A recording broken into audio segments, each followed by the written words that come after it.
All right. So we are 2 minutes past. I think this is a good quorum. So everybody, welcome to Increase Your Trust in the Now platform, learning about ServiceNow Vault. We're very excited to be here. My name is Taylor Okazinski, and I'm one of the platform privacy and security product managers here at ServiceNow. And I essentially work with supporting teams to promote and enable the tools that we have available to customers to protect sensitive data on the platform while also meeting their business needs. And I'm also here and joined by my esteemed colleague, Mike Salem.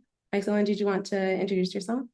Sure, thanks, Taylor. Hey, good morning, good afternoon, good night, everybody from wherever you're logging in from around the world. Thank you so much for joining us. My name is Mike Salem. I'm also a privacy and security platform product manager here at ServiceNow, and I focus specifically on our encryption solutions. Taylor?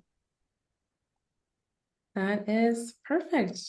We can go to the next slide. So a little bit of housekeeping and safe harbor, of course, a friendly reminder that if any forward-looking statements are shared today, that any purchasing decisions be based on what is currently available.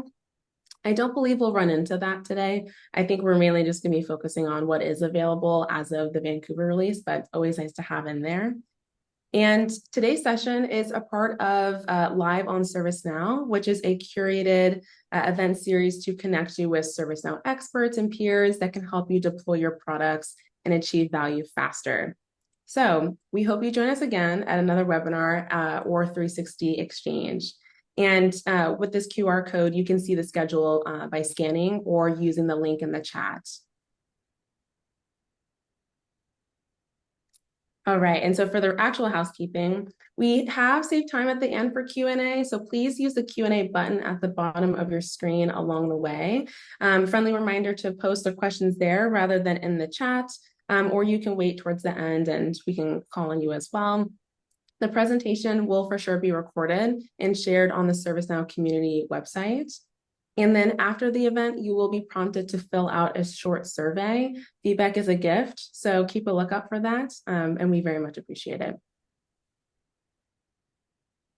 Okay, so for today's call, this is like a very high-level overview of the agenda that we have.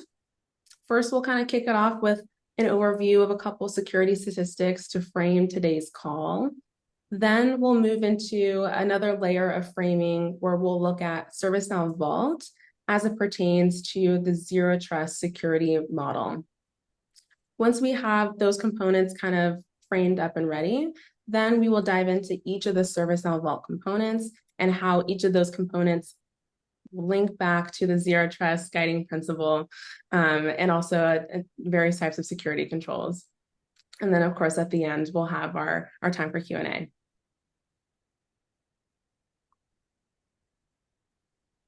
All right, so compromised credentials pose a major risk for organizations.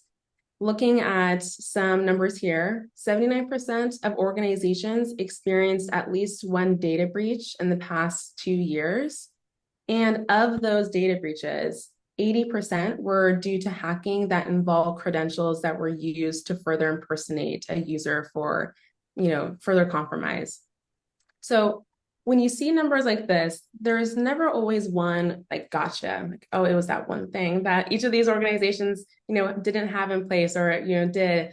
And one of the angles that we kind of want to look at, especially in the framework for today's call, is with the rise of remote and hybrid work, many organizations are bringing in more folks to the cloud. They are also adding more trusted devices that store those credentials. So think not only work laptops, but mobile phones, maybe a couple, maybe a work tablet if they're really spoiled. And we're also seeing a diversity in the types of networks that people are logging in from. So with the rise of, back to work, we're seeing more people at the airport for work travel, also public Wi-Fi, such as, not only airports, but also cafes. So because of this, organizations are looking to enhance their security first mindset as they move towards a more remote and hybrid environment. So taking a step back from ServiceNow as a company and looking more broadly at cybersecurity as an industry, we're also able to look at what's called a zero trust security model.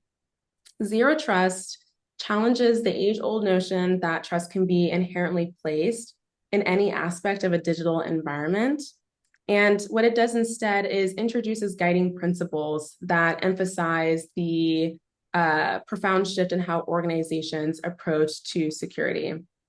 And one of the ways that it does that is when you look at these principles, and the zero trust guiding principles are here on the right-hand side, these principles compel organizations to never assume trust, to verify, and continuously validate the identity and security posture of any user, device, system that is attempting to access an organization's resources.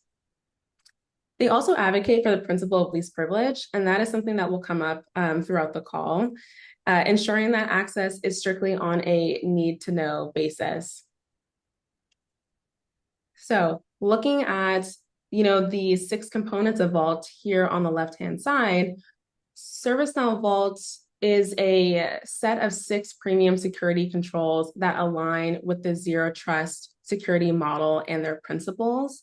If you guys have heard of zero trust or are interested in learning more, there's tons of great information by government agencies, and you can see things like zero trust security model, you can see zero trust architecture. But for today's call, we're really going to be focusing on the 3 guiding principles, which is the never trust, always verify, assume breach, and verify explicitly. So for the portion of today's call in particular, we will be focusing on the assume breach guiding principle, which not only encourages organizations to operate under the acknowledgement that there are internal and external threats that exist, but it almost takes it one step further. And it really encourages organizations to operate under this assumption that they have already been breached. And then we can go to the next one here. So for today, I thought it'd be fun to simulate 2 different types of bad actors and how ServiceNow Vault protects against them in the event of an organization's breach. We have an app hacker who is attempting to gain access to the platform, as well as a data center hacker who is attempting to breach the physical data centers themselves. And a critical aspect of cybersecurity that often resides in the background, yet is fundamental to an organization's digital defenses, can be thought of as a 3-tiered strategy: the preventative, the detective, and the corrective security controls. Prevention, which is similar to like a locked front door, is that first line of defense. Detection serves as a vigilant watchman, kind of detecting and alerting an organization to any sort of suspicious activity. And then the last one being corrective measures, which is, corrective measures stand ready to contain and repair any breach swiftly. So together, these controls here on the right-hand side form an intricate dance, choreographing an organization's response to the ever-present and evolving threats in the cyber world. And what we'll be doing today is mapping each of the ServiceNow Vault components to each of these applicable security controls as we go. All right, so to revisit, zero trust as a framework, as a security model, is an approach to security where organizations eliminate the implicit trust of users, applications, and devices. Anyone who requests access is assumed to be malicious until their credentials are verified, and even then is only granted the minimum access their role requires. So that plays into, verify explicitly, right? As well as least privilege access. Zero trust access, the product, which is what we're talking about here, allows admins to set least privilege access to users in a session by defining specific risk policies based on the network being used, location of the user and device, authentication method and identity provider attributes, such as an email or their first and last name. And it's really those key things on the left-hand side. So what does this look like, right? When a user logs into a session, ServiceNow's adaptive authentication and zero trust access uses that criteria on the left, shown here to determine an access decision, and that output is on the right-hand side. Before zero trust access, authentication was binary. It was either the user is in or they're not. But with zero trust access, you have a new type of access outcome, which is allow with reduced access. So imagine that the app hacker was able to get admin level credentials, but say they are attempting to log in from an untrusted network. But there is a zero trust policy in place against the admin role that says they get a reduction of access if logging in from outside of a trusted network. And the types of reduction of access, as well as what is considered to be an untrusted network, can be configured within the policy. So it can be very specific to an organization's needs. And because there will be a policy in place that prevents sensitive data to be shown during this session, the app hacker has a much smaller attack surface, even though they were allowed into the session itself.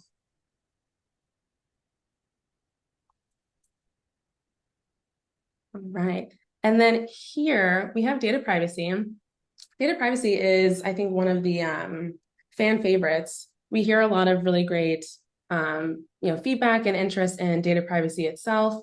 And we can explore the intricate interplay between data privacy and the principle of assumed breach within the zero trust model.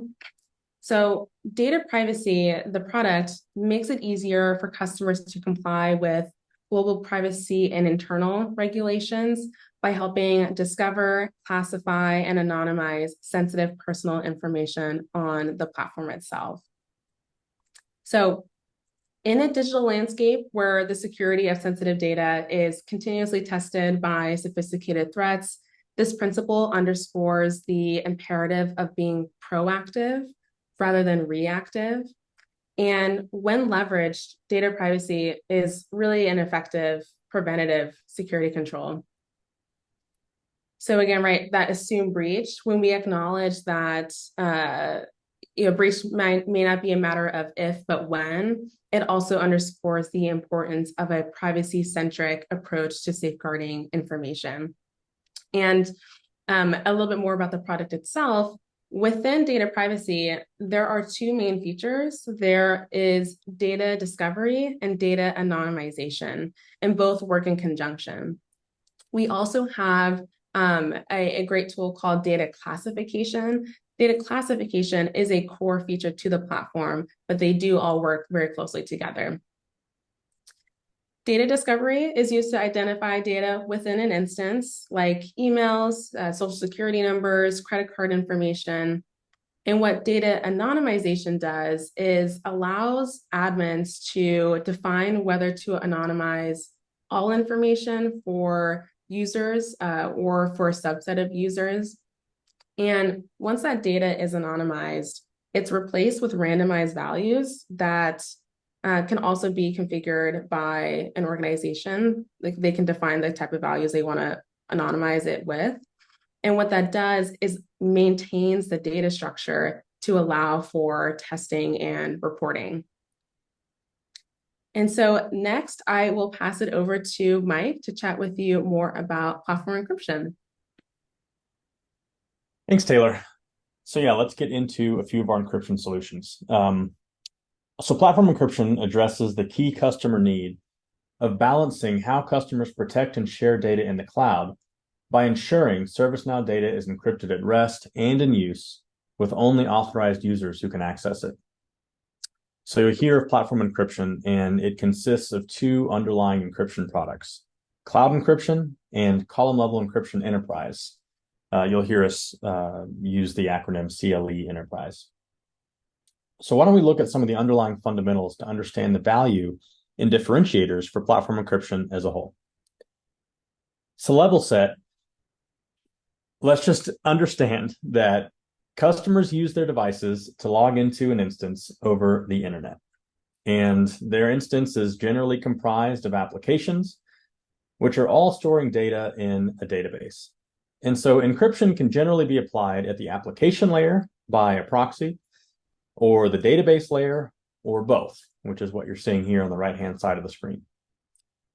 And public cloud infrastructure companies are usually providing encryption only at the database layer. They only support what's behind the scenes that end users aren't directly interacting with, like databases, for example. The concern, however, with applying encryption only at the database layer is that when data is passed from the database back to the app to be used by actual people, it's decrypted. You can see in my instance that I'm showing on the screen that we can see all of this data. And this can be a problem for customers concerned about the security of their data when it's actively being used and not just when it's sitting in the database by itself. There's also third-party vendors that do have app layer or proxy encryption solutions. But a common industry-wide concern with these types of solutions is that encrypting data in the application can often result in breaking any automated functionality that needs to work with this encrypted data. Let's take another look at my instance. If you're running a report that needs to group records by date, maybe it's a customer service app and you're trying to proactively reach out to all customers in a certain region or something like that. But the address fields on the records are encrypted in a way that the application cannot decrypt, then the report won't know how to accurately group the data. And this is just one example of how some of these types of third-party app layer or proxy-based encryption solutions can break the app functionality that customers are expecting. However, ServiceNow is in a unique position to offer both app layer and database layer encryption that does not break functionality, and this is a differentiator. So let's look at how cloud encryption and CLE Enterprise provide these capabilities, and we'll use this same common example. Cloud encryption works at the database level, meaning all data stored for the customer instance at this level is what we call encrypted at rest. The protection this is giving, similar to our older products like database encryption or full disk encryption, is that if a hard drive was physically stolen from our data center and someone tried to plug that hard drive in outside of our data center, then that data would be encrypted and would be unreadable. And so this is great for protecting the theft of a physical piece of hardware. However, this doesn't give any additional encryption protection for the app itself if someone is logged in. And this is where CLE Enterprise comes into play. It encrypts data within the app, and customers can configure who should see the encrypted data or not. If we look at my instance again, we can see in the green highlighted section that certain information has encrypted in parentheses. This means that I'm logged in as a user that's been given access to this data in the app. Other logged in users would not be able to see this information. The additional benefit of CLE Enterprise is that the data stored in the database, is also encrypted. So customers using this get the value of app level and database level encryption with a single product. The difference here is that the benefit is only for specific fields that customers have applied CLE Enterprise to, like what you saw in my instance example. It wouldn't be all data like what we get with cloud encryption, but it does provide additional controls to restrict what information can be seen by people logging into an instance and even by our own ServiceNow employees. And so this approach is called a layering or a defense in depth approach. By applying both cloud encryption and CLE Enterprise together, customers get the benefit of protection for all data at rest in their database, with additional app layer protection for specific extra sensitive fields, or for where they're additionally concerned about who from the customer side or our side can access that data. Both of these also have customer managed encryption keys that they can control right from inside their instance, with no need to interact with anyone from ServiceNow. And finally, remember that differentiator for us is that we can provide this type of app layer encryption while still allowing those encrypted fields to work with app functionality. Taylor, I'll turn it back to you. Awesome. Thank you so much, Mike. And that is a great segue because we will then talk a little bit more about code signing. So within the realm of ServiceNow code signing, we encounter a powerful ally in an organization's quest to uphold the assume breach principle under zero trust. And the code signing process provides organizations with a digital seal of trust, verifying the legitimacy of software before it runs on an organization system.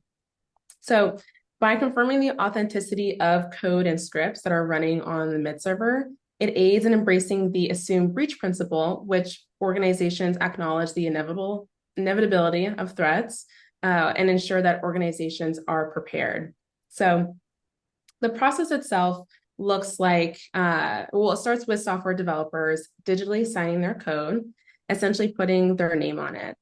And this signature, like a digital fingerprint, remains intact as the code traverses the implementation, allowing anyone to verify its origin and integrity, which gives organizations a hardened capability against potential supply chain threats leading from phish credentials. And phish credentials, as what we had mentioned earlier in the call today, is by far one of the most popular ways that people love to breach organizations with. And in a world where trust must coexist with the perpetual awareness of potential breaches, ServiceNow's code signing acts as a sentinel, confirming the authenticity of the code organizations rely on daily. And here we have secrets management. So also in line with a great tool, used on the mid server, ServiceNow secrets management is a linchpin in our cybersecurity strategy, especially within the framework of assume breach. So this tool excels in the management of credentials, such as API keys, passwords, and other critical secrets, ensuring that even in a world where breaches are a constant threat, confidential data remains securely protected. And within the ServiceNow platform, some of the most important data can be considered the credentials that give access to systems like a Linux, like a Windows, right? And what secrets management does is enforces strict access controls, only providing information on a need-to-know basis through granular row-level access controls, ensuring that individuals and systems can access sensitive data only when necessary and for authorized purposes. So say the app hacker obtained access to your credentials who happened to be a user who was the Workday integration admin, right? With those granular row level access controls, least privileged access can be enforced to ensure that the app hacker cannot laterally traverse the instance and gain additional credential access. So prior to secrets management, right, you would have these keys for integrations. And instead of having one key to the kingdom that everybody shares, no matter which tool that they work on, what secrets management allows is for almost like silos to be created. So the Workday admin who only really works on the Workday integration would only have access to the integration details for Workday. And so because of this, right, secrets management does align with that zero trust principle. We have that least privileged access with the granular row level access controls. And it also acts as a gatekeeper for an organization's most sensitive credentials. And ServiceNow's log export service. So log export service is really a pillar of transparency and accountability within the realm of assume breach. This tool does really well at collecting and securely transmitting log data, providing a comprehensive record of activities within an organization's digital environment to a third-party security information and event management system, also known as a SIEM. This aligns seamlessly with the assume breach principle, which emphasizes the importance of understanding the entire scope of an incident when it occurs. And by maintaining detailed logs and records, organizations are better equipped to detect and respond to breaches swiftly and efficiently, limiting their impact and securing their data. This early detection, in turn, enables organizations to respond proactively, reducing the window of exposure and the potential damage in the event of a breach. And it is worth noting again, right? Log export service is a service to export logs. That it's in the name, you guys. We currently don't have functionality where we can consume the logs and then have a visual dashboard. So what you want to do is really partner with another third-party system like a Splunk for where those logs can be consumed and put into that real-time reporting.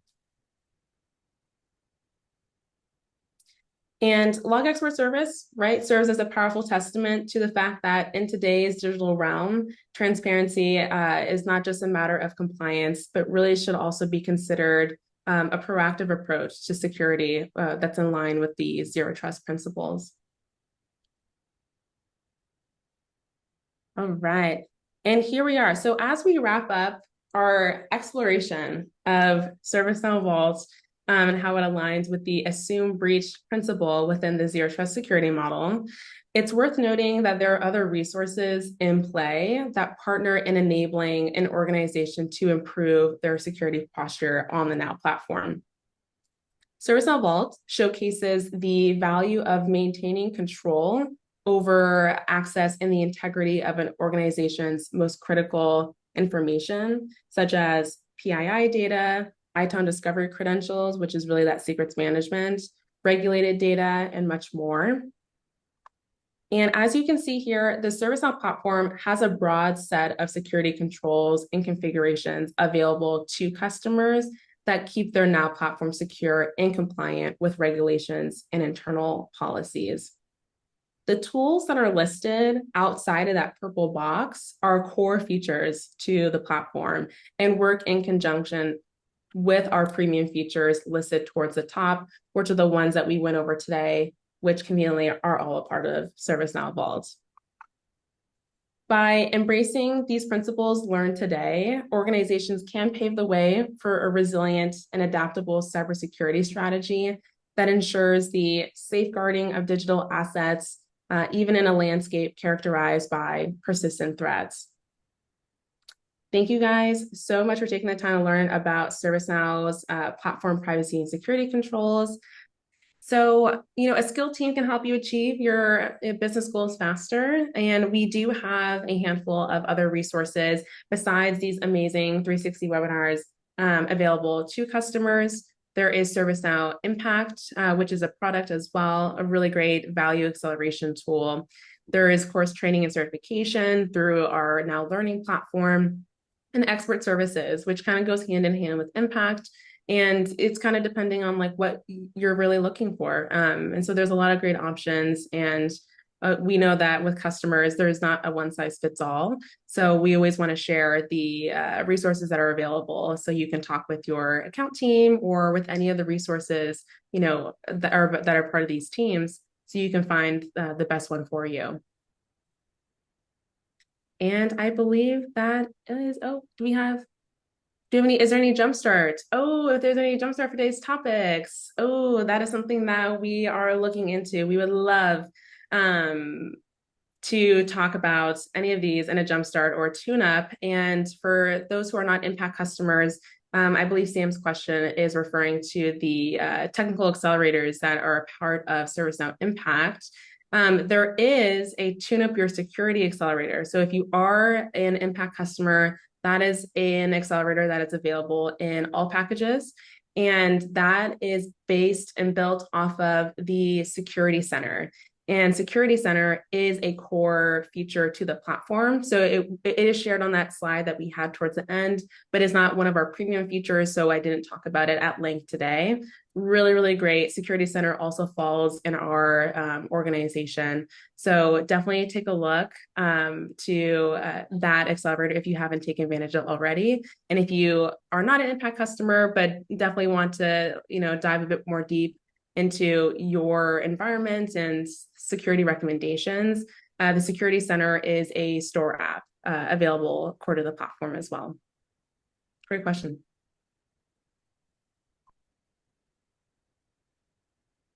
All right. Awesome. Well, I will pass over to Lashia. I don't know if there's any other like housekeeping. No, we are all done. You can wrap it up.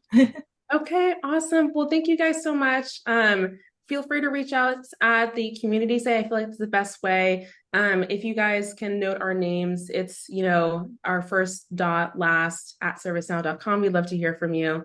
And we hope you enjoy the rest of your day or evening, wherever you are. And we hope to chat with you guys soon.